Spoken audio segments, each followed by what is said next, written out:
മഹാലക്ഷ്മി സീരിയലിൻ്റെ latest episode റിവ്യൂയിലേക്ക് എല്ലാ കൂട്ടുകാർക്കും സ്വാഗതം.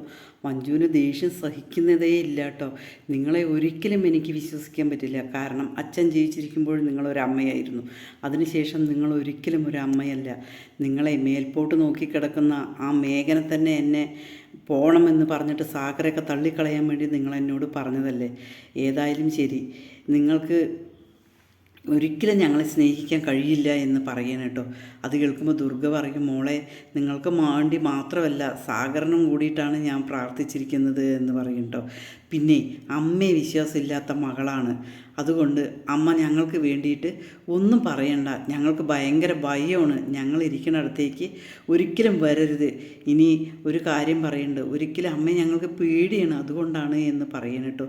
അത് കേൾക്കുമ്പോൾ സാഗർ പറയുന്നുണ്ട്, അത്തരത്തിലല്ലേ നിങ്ങൾ ഓരോ കാര്യങ്ങൾ ചെയ്തു വെച്ചിരിക്കുന്നത്, അതുകൊണ്ടാണ് എന്ന് പറയണം. ഞങ്ങളെ ഉപദ്രവിക്കരുത്, ഞങ്ങളെങ്ങനെയെങ്കിലും ജീവിച്ചോട്ടെ എന്ന് പറഞ്ഞിട്ട് മഞ്ജു പോവുകയാണ് കേട്ടോ. പിന്നീട് മഞ്ജു തിരിച്ചു വരും. പിന്നെ ഉണ്ണിയേട്ടൻ്റെ ഭാര്യയെ കൊണ്ടുവന്നപ്പോൾ അമ്മ ചൂലും കൊണ്ട് അടിച്ചിറക്കണമായിരുന്നു. അങ്ങനെ അമ്മ ചെയ്തിരുന്നതാണെങ്കിൽ ഞാൻ അമ്മയെ വിശ്വസിച്ചേനെ. കാരണം അച്ഛനെ കൊന്ന ആളുടെ മോളാണ് വന്നിരിക്കുന്നത്.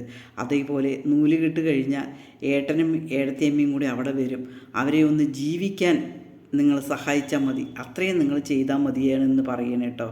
അല്ലാതെ ഞങ്ങൾക്ക് ഈ അമ്മയെ വേണ്ട, ഞങ്ങൾക്ക് ഭയമാണ് ഈ അമ്മയെ എന്നിങ്ങനെ പറയണ കേട്ടോ. അത് കേൾക്കുമ്പോൾ ദുർഗ ആകെ ഭയങ്കര വിഷമത്തോട് കൂടിയിട്ട് കരയാണ് കേട്ടോ. എന്ത് പറഞ്ഞിട്ട് ഇവർ മനസ്സിലാകണില്ലല്ലോ എന്ന് കേട്ടോ.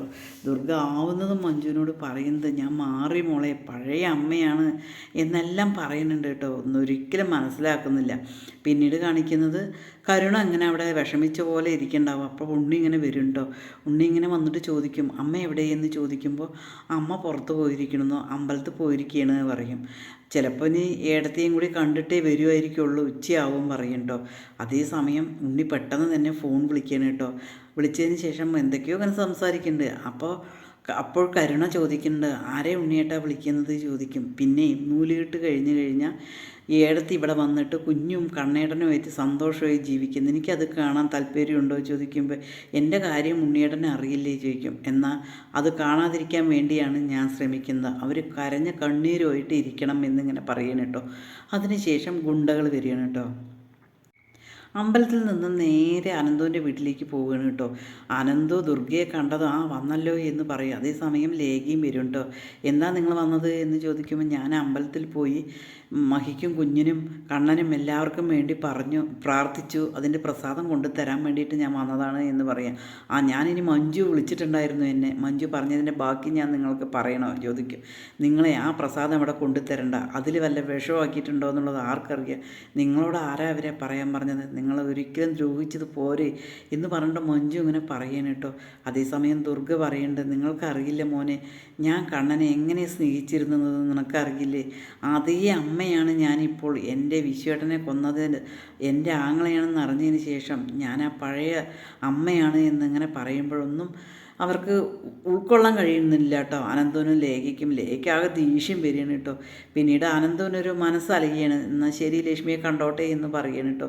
പിന്നീട് ദുർഗ ലക്ഷ്മിയെ കാണാൻ പോകണം കേട്ടോ. മോളെ വന്ന് വിളിച്ചിട്ട് പോകുമ്പോൾ ലക്ഷ്മി ഇങ്ങനെ അമ്മ വന്നോ എന്ന് ചോദിക്കും കേട്ടോ. പെട്ടെന്ന് തന്നെ ആ പ്രസാദം വച്ചിട്ട് ഞാൻ കുഞ്ഞിനെ ഒന്ന് എടുത്തോട്ടെ ചോദിക്കുമ്പോൾ ലേഖ പറയും, എടുത്തു പോരുത് കുഞ്ഞിനെ എന്ന് പറയും കേട്ടോ. മഹി വേണ്ട എന്ന് പറയും, പറ്റില്ല, എടുത്തു പോരുത്, ആ കുഞ്ഞിനെ എടുക്കാൻ ഞങ്ങൾ പറ്റില്ല, നിങ്ങൾ ഏത് തരത്തിലെ അവളെ ദ്രോഹിക്കുന്നത് എന്നുള്ളത് ഞങ്ങൾക്ക് പറയില്ല എന്ന് പറയണം കേട്ടോ. ദുർഗ ആകെ വിഷമമാകുകയാണ് കേട്ടോ. മോളെ നിങ്ങൾ എന്നെ മനസ്സിലാക്കുക, ഞാൻ പഴയ അമ്മയാണ്, എനിക്കിപ്പോൾ ആരോട് ദേഷ്യ വിരോധം ഒന്നുമില്ല, എൻ്റെ മോളെയും എൻ്റെ കണ്ണമ്മോനും കുഞ്ഞിനെയാണ് എനിക്ക് ഒരുപാട് ഇഷ്ടം എന്നെല്ലാം അങ്ങനെ ദുർഗ പറയുന്നുണ്ട് കേട്ടോ. അതേസമയം ലേഖ അങ്ങനെ നന്നായി പറയുന്നുണ്ട്. പിന്നീട് കുഞ്ഞിനെ എടുക്കാതെ ദുർഗ പോകാൻ വേണ്ടി ഇരിക്കുമ്പോൾ ലക്ഷ്മി പറയും, അമ്മ അവിടെ ഇരിക്കുക എന്നിങ്ങനെ പറയുകയാണ് കേട്ടോ. പിന്നീട് ദുർഗ പറയും, മോളിനി അവിടെ വന്നു കഴിഞ്ഞാൽ നൂലുകെട്ട് കഴിഞ്ഞ് എപ്പോഴാണ് വരുന്നതെന്ന് അറിയില്ല, പക്ഷേ നിങ്ങളെ ഞാൻ പൊന്നു പോലെ സ്നേഹിക്കുമെന്ന് പറയാണ്. നിങ്ങളെ സ്നേഹിക്കുകയോ നിങ്ങൾ ഒരുപാട് സ്നേഹിച്ചതാണ് എന്നെല്ലാം പറഞ്ഞിട്ട് ലേഖ പഴയ കാര്യങ്ങളൊക്കെ പറയുന്നുണ്ട് കേട്ടോ. പിന്നെ ചന്ദനം വെച്ച് കൊടുക്കാൻ വേണ്ടിയിട്ട് വെച്ച് കൊടുത്തോട്ടെ എന്ന് ലേഖയുടെ അടുത്ത് ചോദിക്കുകയാണ്. ലേഖ ഒന്നും മിണ്ടില്ല. എന്നിട്ട് മഹിയുടെ നെറ്റിയിൽ ചന്ദനം വെച്ച് കൊടുക്കുകയാണ് കേട്ടോ. അത് കഴിഞ്ഞ് ലേഖ പറയും ആസിഡ് ഉണ്ടോ എന്നുള്ളത് അറിയില്ല, ചന്ദനത്തിൽ ഇനി ആസിഡ് കലക്കിയിട്ട് വന്നിട്ടുണ്ടെങ്കിൽ കുറച്ച് കഴിയുമ്പോൾ അറിയും എന്നിങ്ങനെ പറയുകയാണ് കേട്ടോ. മോളെ ഞാൻ അങ്ങനെയൊന്നും ചെയ്യില്ല, നിങ്ങൾ എന്തെല്ലാം തരത്തിലാണ് അവളെ ദ്രോഹിച്ചത്, നിങ്ങൾക്ക് പോരെ ഇനിയും എന്ന് പറഞ്ഞിട്ട് ലേഖ ദുർഗയെ നല്ല പോലെ പറയുകയാണ് കേട്ടോ. പിന്നീട് ഉണ്ണി വിളിച്ചിട്ട് ആ ഗുണ്ടകൾ വരികയാണ് കേട്ടോ. അത് കാണുമ്പോൾ തന്നെ കരുണയ്ക്ക് പേടിയാകും. ഇനി വല്ല പ്രശ്നമാകുമോ ഉണ്ണിയേട്ടാ എന്നിങ്ങനെ ചോദിക്കുമ്പോൾ നീ ഒന്നും കാണാത്ത പോലെ നിന്നാൽ മതി, നീ അവർക്ക് കുടിക്കാൻ ജ്യൂസ് ഉണ്ടാക്കുക എന്ന് പറയും. പിന്നീട് അതിനുശേഷം ഉണ്ണി അവരെ വിളിച്ചു കൊണ്ടുപോയിട്ട് കണ്ണൻ്റെ റൂം കാണിച്ചു കൊടുക്കുകയാണ് കേട്ടോ. എന്നിട്ട് പറയും ആരെങ്കിലും വരുമോ ചോദിക്കില്ല, അമ്മ ഉച്ചയാവും വരുമ്പോഴേക്കും പറയും. ഏത് തരത്തിൽ പക്ഷേ ശക്തി ഉപയോഗിച്ചിട്ട് ഞങ്ങൾക്കൊന്നും ചെയ്യാൻ പറ്റില്ല, കാരണം ആ മാർക്കോ ഉണ്ട്, മാർക്കോ അറിഞ്ഞാലേ പ്രശ്നമുള്ളൂ എന്ന് പറയണം കേട്ടോ. അതേസമയം ഉണ്ണി പറയുന്നുണ്ട് ഇല്ല അവരൊന്നും അറിയില്ല എന്നിങ്ങനെ പറയണം. പിന്നീട് കണ്ണൻ്റെ റൂം കാണിച്ചു കൊടുക്കണം കേട്ടോ. ആ AC വിഷവാതകം വെക്കാനാണ് അവരുടെ പ്ലാൻ കേട്ടോ. അതിനുള്ള സൗകര്യങ്ങളൊക്കെ ഉണ്ണി ചെയ്തു കൊടുക്കുകയാണ്. അതേസമയം ആ 2 ഗുണ്ടകളും പറയുന്നുണ്ട് അനിയനാണ്, ചേട്ടനെ ചെയ്യാൻ വേണ്ടിയിട്ടാണ്, എന്താ ഒരു കാലല്ലേ എന്നിങ്ങനെ പറയുമ്പോൾ അതിലൊരാൾ പറയുന്നുണ്ട് അച്ഛനൊന്നും അമ്മ രണ്ടുമാണ്, നമുക്കതൊന്നും അന്വേഷിക്കണ്ട, നമുക്ക് നമ്മുടെ ജോലി ചെയ്യാം എന്ന് പറഞ്ഞിട്ട് അവർ കണ്ണൻ്റെ റൂമിൽ AC അഴിച്ചിട്ട് അതിൽ വിഷവാതകം നിറയ്ക്കാനുള്ള പ്ലാനിലാണ് കേട്ടോ. അതേസമയം ഉണ്ണി താഴെ വരികയാണ് കേട്ടോ. താഴെ വരുമ്പോൾ കരുണ ചോദിക്കും എന്താ അവർ ചെയ്യുന്നത്, AC കേടാണ്, അത് നേരാക്കാനാണ് എന്നിങ്ങനെ പറയും. നീ വെള്ളം കലക്കി വെച്ചിട്ടുണ്ടോ ചോദിക്കും. അതേ ഞാൻ വെള്ളം കലക്കി വെച്ചിട്ടുണ്ട് എന്ന് പറയുകയാണ് കേട്ടോ. അതേസമയം AC കേടൊന്നുമില്ലല്ലോ എന്ന് പറയും. ഇങ്ങനെ കരുണ ഇങ്ങനെ സംസാരിക്കുന്നത് നോക്കിയിട്ട് ഒരു ക്രൂര മനോഭാവത്തോടു കൂടി ഉണ്ണി നിൽക്കുന്നത് കാണിച്ചിട്ടാണ് എപ്പിസോഡ് അവസാനിക്കുന്നത്. ഈ ചാനലൊന്ന് ലൈക്കും ഹൈപ്പും ചെയ്ത് സപ്പോർട്ട് ചെയ്യണേ.